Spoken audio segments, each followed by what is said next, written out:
ബസ്സൊക്കെ ഒരു സ്റ്റൈലിഷ് മൂവിയാണ്, അതാണ് ഹൈലൈറ്റ് ആയിട്ട് പറയാനുള്ളത്.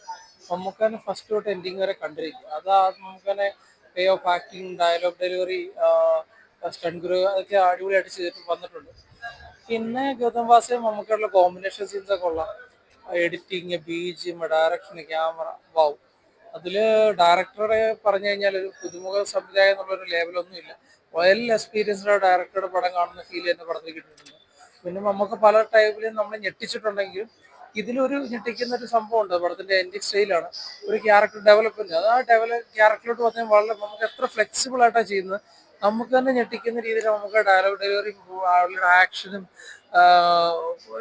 വേറൊരു ക്യാരക്ടറിലോട്ട് ചേഞ്ച് ആണ്. അതൊക്കെ ഒരു രസമുണ്ട്. അപ്പം ടോട്ടലി പറഞ്ഞ് എനിക്കൊരു വർത്തായിട്ടാണ് തോന്നിയിട്ടുള്ളത്. അങ്ങനെ ഒരു ബോറിങ് കാര്യങ്ങളൊന്നും ഇല്ല. അത്യാവശ്യം എൻഗേജിങ് ആണ്. ബിജിഎം പടത്തിൽ എൻഡിങ് വരെ പിടിച്ചിരുത്തിയിട്ടുണ്ട്.